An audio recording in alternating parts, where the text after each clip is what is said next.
Hello and welcome to Everything Websites, the show where we dive deep into the stories of web development, design, and digital solutions with industry experts. I'm Stefan Ivić, and today I have a very special guest, Boris Batocanin.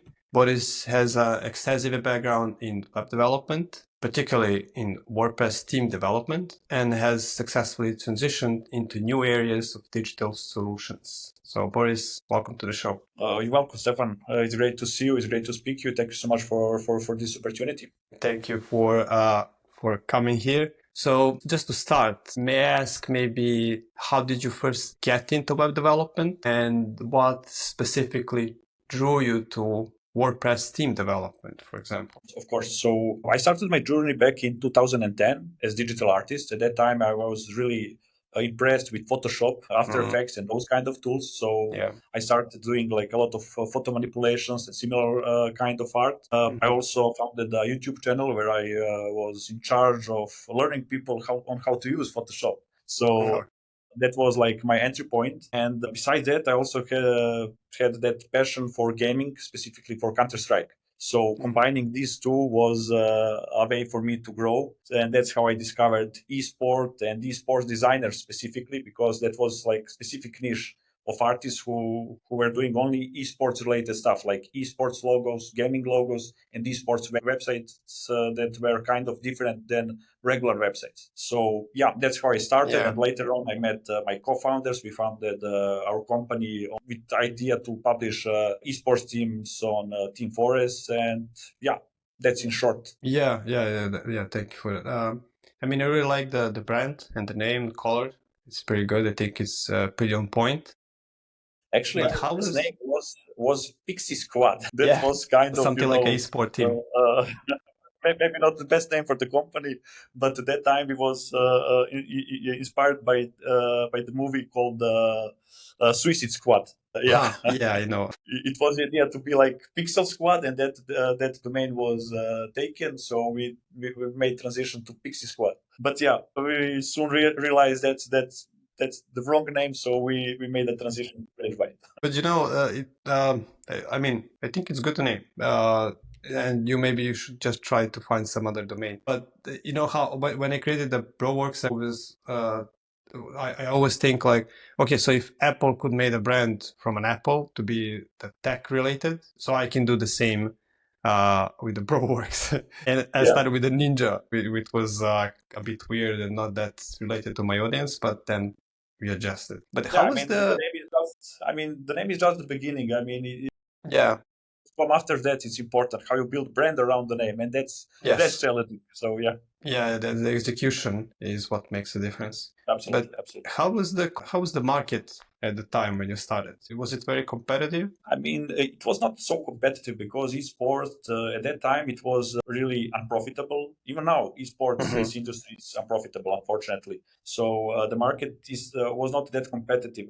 On Team Forest at that time, there was only one author publishing WordPress themes for esports specifically. So we were monitoring that author for a few months, and we saw that he had like, I don't know, like 50 to 100 sales every month. So the teams he was selling were really, really bad. And we were really confident that if we make something and publish there, we can definitely take a piece of his audience and the people that are buying the templates. So yeah. Yeah, I mean, I also follow a bit of esports, especially G2 team, Yeah. but not in Counter-Strike, League of Legends.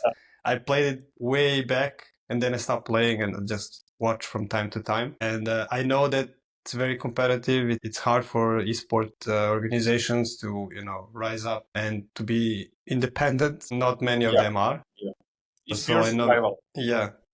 So even if the gaming industry itself is very large, but still for independent organizations, it's very hard to succeed. So I think it's a very good way of choosing your niche here. Absolutely. But just want to add one thing here, and that's where people usually make a mistake, because if you are pitching with, let's say, esports product, people tend to, to put numbers related to the gaming, but esports is only one small part of the gaming, because the Yeah. gaming is huge, the gaming is large, but esports is small. That's the thing. And yeah, working in esports is definitely challenging for, especially for service providers like Byte, for example. Yeah. Yeah. Yeah. That's especially that. That's why we made that transition to, to offer something more, because we needed to make that shift in our business, because staying and operating business only within esports is hard, especially, as I said, as service provider. Okay, so that shift that you made, how that actually works? Is you like support for smaller companies or? It was really challenging. We were basically pushed to do that, because Mhm. we were struggling a lot. I mean, to give you a bit of a background, we started on Team Forest, and that was really fine. But once we hit like 200 sales a month, that was a maximum, and Mhm. we knew that we cannot sell more. That was like the whole market at that time. So we Yeah. needed to find a way to grow as a business. Yeah. And we actually started using Team Forest as a marketing tool, as promotional tool. So our first clients find us on Team Forest, not for the WordPress teams, but for much larger projects. And that's how we started using Team Forest as a tool. And later on, we saw that staying only in esports was hard, and that's how we started to shift into other direction. But still, we are rooted with that experience, because we see a lot of opportunities for us to incorporate experience to gain through that esports project to new industries and new products that are not Mhm. specifically tied maybe to esports. Yeah, that's very interesting. And yeah, I wanted to ask you, how was when you worked on these teams? Just a few more questions for the teams because then we're gonna go to some other part. Was there any like trends on stuff that were popular, or how did you? I mean, there was something that you needed to follow in order to have a successful teams on the Team Forest, or you just chose some your way that you're gonna do them? Or what was the? Yeah. I mean, we already had that previous experience, because even myself, I worked like esports designer for, let's say, 5 years before that Team Forest Mhm. we started. So I knew what esports teams like. So those designers, those website and those designs should be like vibrant, should be maybe a bit heavier than the regular website, heavier in terms of like text, textures, fonts, stuff like that. So we knew how to approach those specific niche, because we know what gamers like. We still know how to create a visually good looking product for gamers that works well, that works fine with good UX as well. Yeah, so it's always about knowing your audience, having That's right. a persona, so people that you're gonna build it for. So that is the always best way. I agree. That is always the best way to have a successful product. But I mean, now when you look back, yeah, sorry, go ahead. I just wanted to say that I really want to mention that period of designing in Photoshop. I don't know if you remember, but designing I websites do. in Photoshop was, maybe it was hard, it was slow, but those websites had that kind of personality that are hardly achievable nowadays with new standards and in Figma using new tools and stuff like that. Yeah, I just wanted to mention Photoshop, because that's how I started. I believe you started the same Yeah. way, and many other designers that are here started with Photoshop. It started in Photoshop, but I really hate it because it was very slow.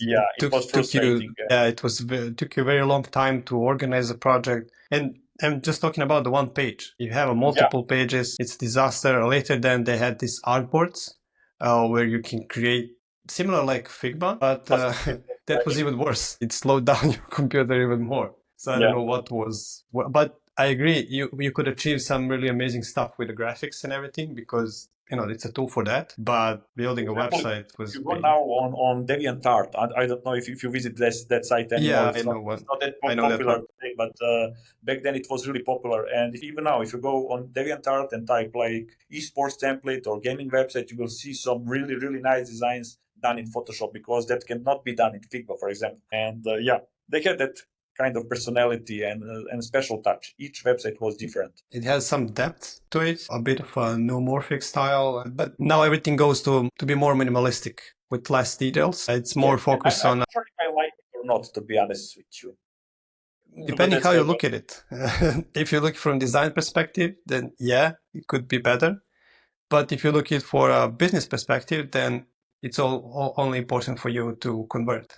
So it needs to be impactful. You need to see one thing at a time. So hierarchy, just basic design principles. That's what it's important for you. Everything else, yeah. But as I said, if you're looking from design perspective, yeah, I agree. It could be better. It's just a bit cold, maybe. Definitely. I mean, maybe the combination of both will work. Yeah, but now when you look back at your transition, let's say, from just building teams to providing this the whole service, maybe what kind of lessons did you learn in shifting your focus from that to this? Well, Is there that, anything that's specific you want to say? yeah, that's a good question because there is many answers, but to narrow it down to maybe one answer is to act fast, because if you feel that something is going in the wrong direction, you should act. You should never wait for for things to change, because uh, I mean the chances for things to change are small. So if you see that something is going in wrong direction, or if in our case you see that the market is not that large, you should do that transition as soon as possible. So you should not wait. You should just act, shift directions, and see how can you find the best possible way as soon as possible. Yeah, I know that Chris Doll, for example, always suggests to pivot because that is always the best way. You cannot just try. I mean, yes, sometimes it pays off if you're just trying, but you need to adjust. You cannot just, keep pushing in the same thing and it's just not working. Usually people learn that a hard way. So yeah, Yeah, yeah, but it's always best to learn on someone else's mistakes. yeah. In um, ideal world, Yeah, but yeah, I mean, sometimes it's also good, not sometimes, it's also good to learn on your own mistakes, but it's best if you can, yeah, ideally learn on someone else's. And if someone I is believe that currently, we are. Sorry for interrupt, but I yeah, just yeah, no wanted to problem. say that I believe that many of us are inspired by those, Silicon Valley stories where someone started in garage and then built an Yeah, empire. And those stories that's true. are always, have that narrative of, pushing forward, being that guy, suffering a lot, and then in the end, like, you can eventually make that success. But in reality, I'm not sure if that's worked that way. So maybe you should be Mm, smarter, and shift direction and yeah. be ready to change if the change is needed. Yeah, people like those stories because they're inspirational, but it's a very small number. You can maybe count them on your hand how many companies Exactly. succeeded that way and how many failed. It's just a huge difference. Yeah, yeah, So yeah, exactly. it's not always wise just to push it no matter what. You But need I believe to, that we want to be in that kind of movie. yeah, it's a good story. Yeah, yeah. Yeah, okay. Just wanted to about, but maybe I did ask this. So if someone is currently stuck into this niche and everything, and they want to move from that, what kind of advice? Is there any other advice you can give them to help them maybe break through that point? Because people always hit some certain level and they don't know how to grow from there. So maybe is there any advice you could give them to help them break through I that? understand, and that's the most challenging thing, I believe, to do Yeah. that change. And there is no, like, magic wand, I believe, and even from our No. experience, it was really hard. But what I can say is that having at least one real project that has been done for specific industry is really important. So maybe to somehow find a client, to help them to build something for that client, maybe for zero margin of profit, just to have that product and then to go from there, because that transition will be much easier if you have something to show. So just find what works and try pushing, And maybe pivoting into that to use direction. previous experience. That's exactly what we did. As I said, we worked a lot on esports and gaming projects, and once Mm. we started our transition, because now we work with trading applications, now we work with influencer marketing, those kind of tools, but we always use our previous knowledge, that gamification, which is really important, that we learned how it works on those gaming projects, use it even now. And that's why most of our clients come to us, because we have experience in creating good Mm. gamification on our products and interesting UX, UI, and that's what we learned once we started with esports. So we basically use our previous knowledge for these new adventures that we are having right now. Yeah, yeah, I agree. And I know that the web industry has evolved significantly over the years. And what was the like a biggest change you've seen since you started? Yeah. I mean, the AI is definitely something that Yeah. is made and is still making a huge disruption to the market. Not only in the web industry, but I believe that AI affected the world in general. And yeah, AI definitely But with the rise of in AI, many ways. yeah, yeah, in every way. With the rise of AI, I've seen that can help you speed up your process, make your life easier working. But do you think there is a life for team developers with this AI thing? Because nowadays, you can just generate it in a Figma, even Figma, but tools like Framer, Webflow, I think every tool will have that option very soon, and it will Yeah. just be better. I mean, everyone is trying to utilize AI in one way or another way, but I'm not really sure how that usage of AI is. I mean, I'm not sure if you need AI in every product, to be honest with you, because and I think that today AI is still for most of the products is a buzzword. Yeah.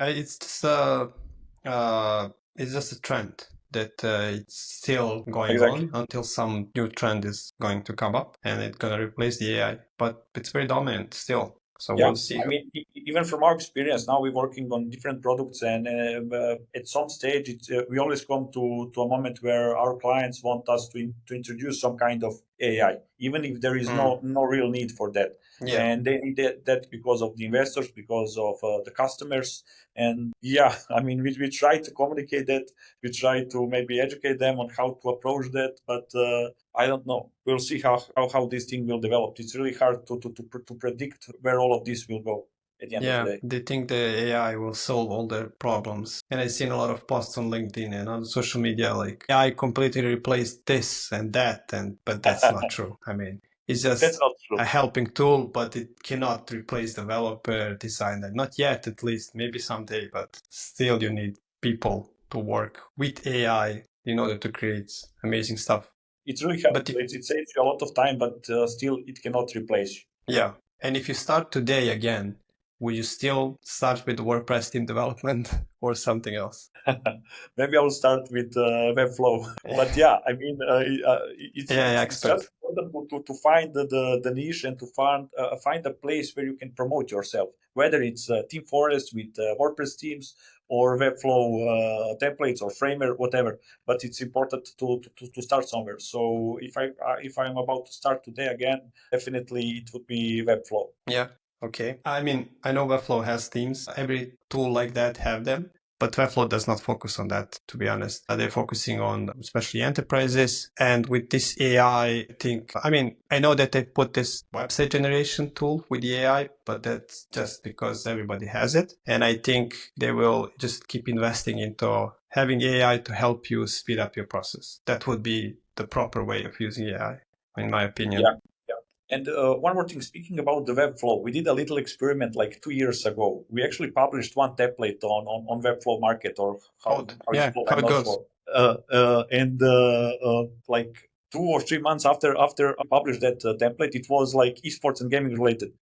Yeah, A client approached us for a custom project, so that was really interesting. that was We nice. basically repeated the same pattern that we did previously on the Team Forest. Because in my experience, I had a few projects where clients wanted to use templates, and it's not the best way to. I mean, they always start with a template, but end up adding stuff that template does not have, and turns out to be like a custom project and cost them much more than they originally thought. So Well, yeah, I that's the don't. point. If you operate the business, you need to upsell. So Yeah, you start with a template and then upsell the much larger yeah, but products. yeah, that was like a very good point because they buy your template, for example, for eSport.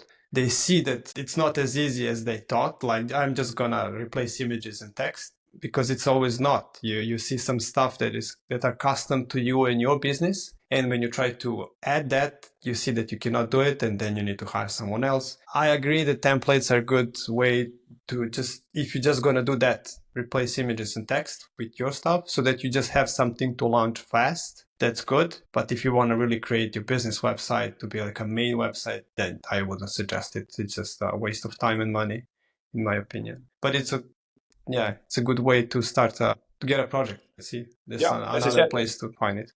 That was like promotion tool, promotion platform for us. And now at RageByte, we are building completely custom solutions, custom digital product. That's what we are working. Even for landing pages, we still use most of our project. We code them custom. Some projects we use Webflow for the landing pages and stuff like that, but the core product is always custom built. Yeah, I agree. And one more thing, believe it or not, Logitech find us on Team Forest, and that's how we landed 3 years long cooperation with Logitech. So yeah, I think this is it's very good advices that you gave, so that people will see that, especially if someone is considered creating a template but never did. So this is I think it's a good way to actually start it, because it's like your portfolio. Yeah, It's exactly like that. Like dribble. Yeah. I mean, if you do like on basic level, you can do a med, and it will not be much of earning. If you say, okay, I will have like 50 sales a month, and it's like, I don't know, Team Forest on 50 sales, you will get okay, and it's very little money. But on the other side, you get a lot of promotion, and you can really get huge clients there. So having a team on at that time on a Team Forest or now on Webflow can be just a starting point for you to grow. Okay, yeah, so it's another good way for inbound leads. You Yeah, just definitely. created something, and it's a good platform to promote. Okay, so I don't want to open another topic because we're close to our 30 minutes mark. I'm still going to keep it with that for now. And this was really a fantastic conversation. And before we wrap it up, I just want to ask you for like one final piece of advice that you could give to someone looking to build a career in web design or web development. Yeah, of course. I mean, people can find a lot of different advices, like good advices online. And I believe that it's not about the advices, it's about you being ready to accept the advice. And once you are open-minded enough, you will already find a lot of good advices. But one core advice, if I need to say something, would be to never give up, to push forward, to learn through experience, and to try to improve yourself day by day, and to understand the technology the best possible way, because everything is rapidly changing, and you need to stay in the loop. And to do that, you need to follow basically every day, what's happening and how can you improve yourself, and how can you, at the end of the day, deliver the best possible product. And of course, once again, be open-minded, be ready to accept the advices. And not to only pivot to hear them, but to change when something. you see it's needed.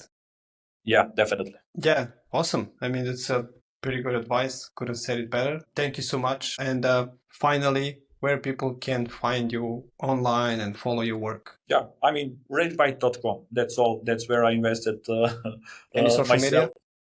Yeah, ragebyte.com. That's all. People can find all information about me, about my company there. So yeah, that's it. Okay, awesome. Thank you again. And this is a wrap. This is a wrap for today's episode. To all the listeners, if you enjoyed this conversation, don't forget to follow the podcast, maybe even suggest some other topics, and see you next time. Bye. Dobre, da.